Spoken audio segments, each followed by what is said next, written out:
Two of my closest friends and I had a roommate in an apartment in Frederick, Maryland, which I resided in years ago. The party lifestyle was a common experience among all of us in college. My preference for Jason and Frank in this story is because I don't want to use their real names. I will use the name John for the same reason. After working at a local restaurant, I returned home one night and found myself in supper. The breeze greeted Jason and Frank as they relaxed on the couch while drinking a few beers. It's the norm when I return home from work. I drank a cup of coffee and chatted with my pals who were unaware of the loud event that had occurred just hours prior. "Man, we witnessed the most outrageous thing you did while at work," Jason expressed. Apparently there was this peculiar guy with a white long sleeve and black pants dancing in the backyard. "What exactly is meant by the term dancing?" I inquired. "He was a Michael Jackson dancer and made strange noises, yeah," Frank's response was. "They informed me that they instructed him to depart, but they ran out of the yard in a state of panic. The smallness of the city led us to believe that it was filled with those kinds of people, and we speculated it might be a strange oddity. Moreover, it appears that he only inflicted harm on us by breaking into our backyard.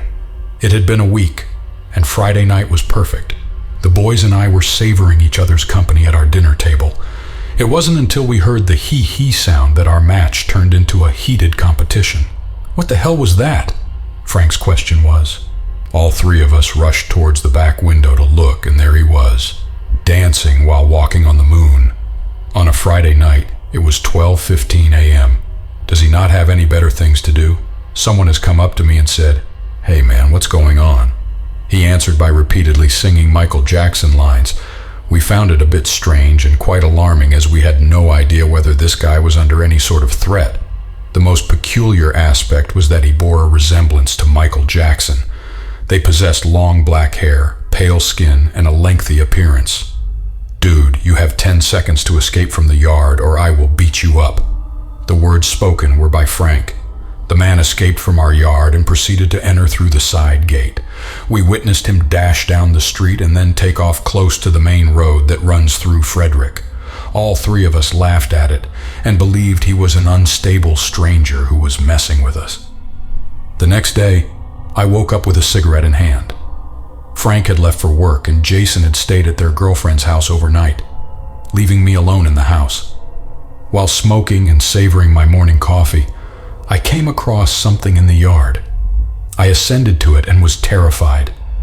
The dummy was the size of a real boy. I felt relieved when I contemplated the possibility of a real human being being inside my head. Upon opening it, I laughed uncontrollably. The oddball from last night must have been involved. I burst into laughter and took it inside, I said. "Frank and Jason will be thrilled by this." I pondered. Upon the men's return home, I had already placed the dummy in the bathroom while standing in it to prevent people from getting jumpy when using the toilet. The guys and I had a good time playing pranks on each other until we decided to use the dummy as decorations for our home. It had been about 2 days since I found the dummy, and it seemed that the freak-off was scared by Frank's thread. A loud bang was heard at the front door of our movie-watching house while Frank and I were inside. "Can you tell me where my baby boy is?" a voice had screamed in a frightening tone. "I need my little boy again with the hee-hees." Frank got up and swung the money out of the front door window using the blind. The man was back, and he seemed annoyed that we had taken his doll. Once again, he hit the door and let out a loud scream. "Please refrain from pounding on our door or I'll beat you up, dude," Frank screamed at the door. The man started to stomp and then escalated to shout, "I am in search of my baby boy. Recommend him." Frank and I left the scene to confront the man. "Are you under the influence of alcohol? Greetings, I see you as a ghost." The man dashed down the street. My memory includes him stomping on the floor, doing an odd dance move, and running away. I can't get this next part out of my head. After a few days, I found myself at work. The restaurant was unoccupied and deferential. Typically, it occurred on weekdays.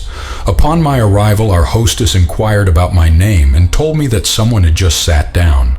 The thought that it was the girl I was conversing with made me extremely excited. I made my way to the front of the house, eager to see who might have shown interest in seeing me. I was taken aback by his actions. The man from the last few nights. He was sitting at a table, smiling and waving to me while wearing his trademark Michael Jackson attire. Then I went back to the kitchen and just froze in agony. How does he know where I work? I contemplated with my own thoughts.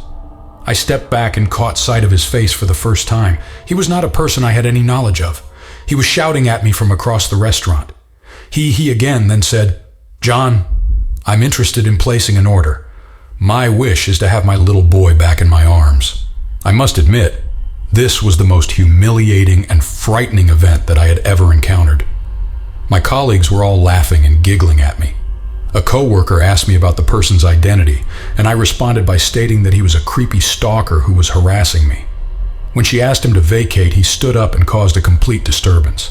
"You're unsure.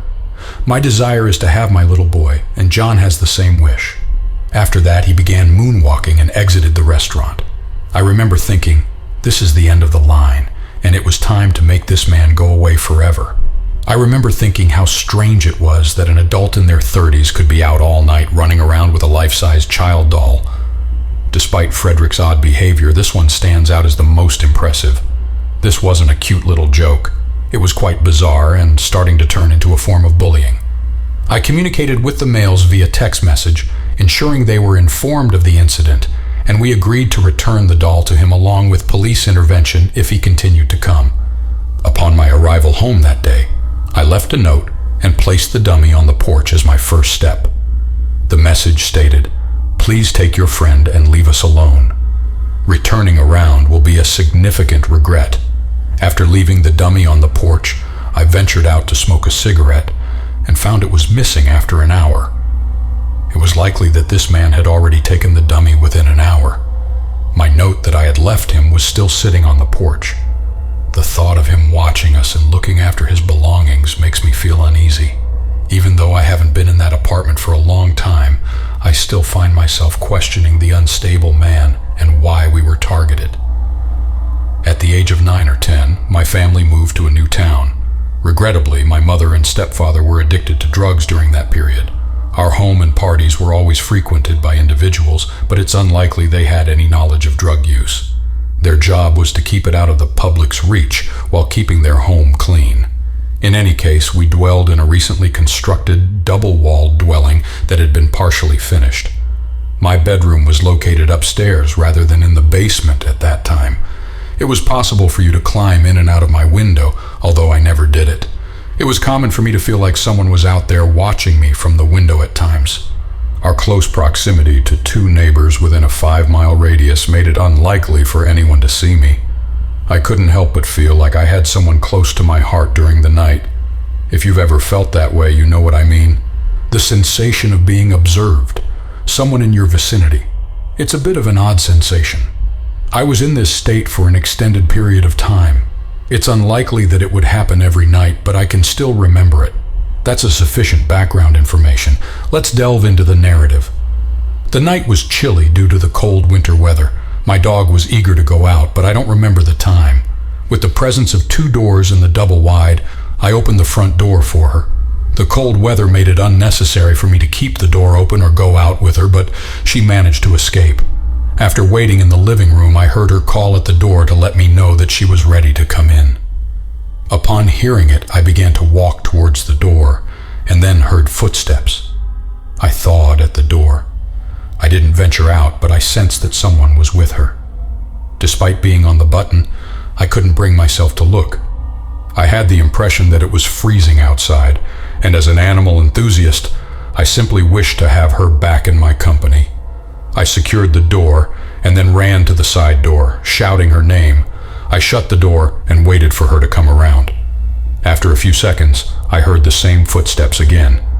I didn't want to wake my parents up because there was something wrong with me. I have no idea what went through my mind. I rushed towards the front door and struck it. Once again, I waited for my dog as I entered and then heard the steps once more. I could hear them slowly pressing and walking up the stairs and onto the deck. I rushed towards the side door one last time, opened it, and let out a loud cry. "Hi there, Kita!" I screamed to my little girl's voice as loud as possible. She stowed away at the stairs and then proceeded to slide through the door that I had unlatched. I locked the door and immediately slammed it down, But then I couldn't hear anymore. I shut down the outside lights and brought Kita into my room while locking the door. It was a nightmare. In an urban area that is somewhat rural, I'm a 16-year-old girl. The process started with the gathering, a stranger's gaze lingering on the subway for an extended period. A face in the crowd seemed to repeatedly appear, and the young one settling nearby felt a vice on me when there was no one around. I initially retracted it, attributing it to my overactive imagination. As time went by, the anxiety shifted to a frightening reality. I was stalked by someone.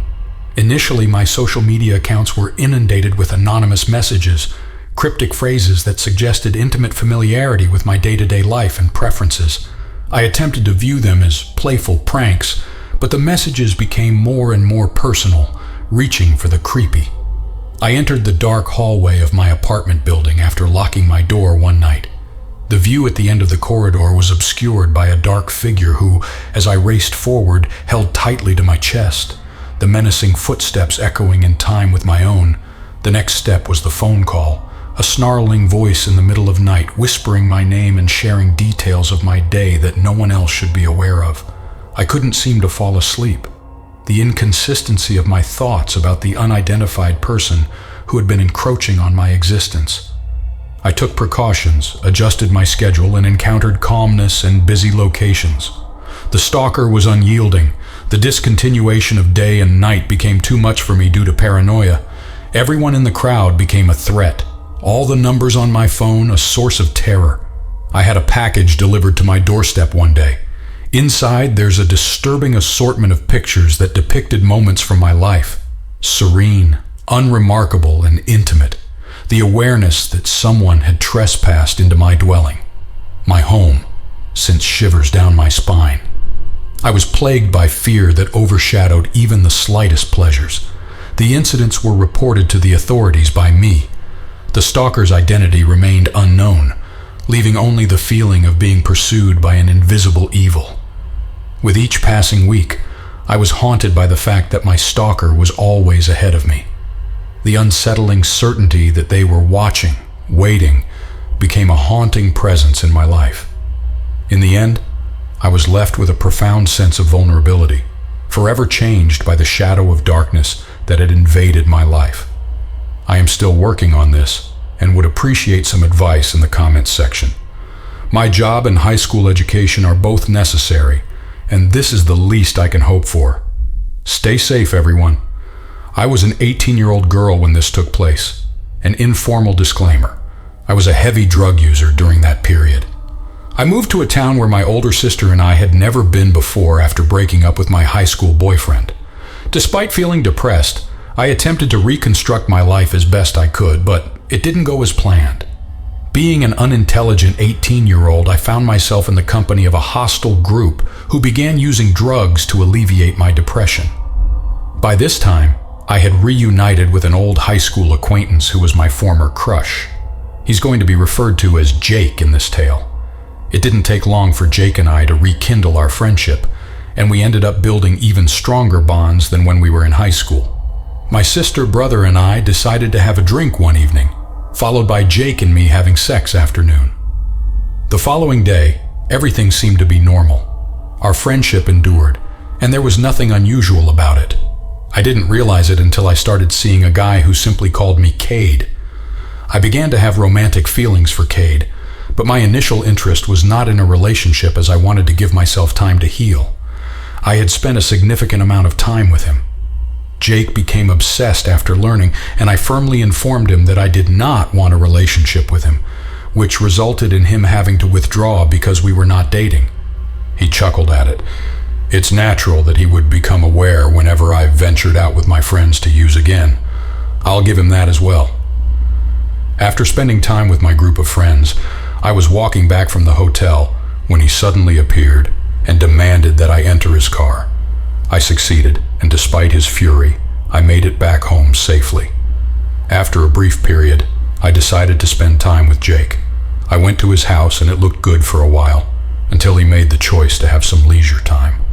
My single status meant that one last time I was able to do it. I was heading down, and my mind wasn't in a good place. Despite my repeated requests for help, The man's aggressive behavior caused me pain, and I attempted to push him away without success. When A's brother came home, he finally stopped and became angry with Jake for hearing my scream. I don't know if Jake has done this before, or maybe it was the reason his brother was so mad. I believed that it wasn't assault, but I disregarded it as this was not my first time, causing me to spiral into addiction again in an effort to forget about it. In an effort to distance myself from Jake, I attempted to find a refuge in Kate, and began spending time with him almost every day. Regrettably, Jake was a friend of mine as well, and I had kept the incident largely confidential from both my sister and anyone else. After getting dressed to hang out with Kate, Jake arrived at my house and inquired about my whereabouts. I informed him that I would be seeing Kate, and he appeared to be slightly uneasy about it. He gave me a pill and instructed me to take it. He was aware of my terrible anxiety and reassured me that it would assist. He observed me grabbing a glass of water, then took the entire package. After that, he told me that I wasn't supposed to take the whole thing, and I ended up falling asleep within a few minutes. I'm not sure what happened during my unconscious state, but I have a strong suspicion that he didn't want me to see Kate, and therefore prohibited me from doing so. The next day, I woke up to find him not present, much to my relief. Eventually, Jake became obsessed with me and took Katev JTM's number from my phone and started texting Kate while I was around, telling her that he had made a huge mistake hanging out with him. At my workplace, he would come in and express his frustration for being around Kate. My sister and I have decided to move back to my hometown, as I didn't do well with the people I was surrounded by. It wasn't until I spoke with a new guy that I met him, but we started dating. Despite my lack of mental prowess, I was on the right path.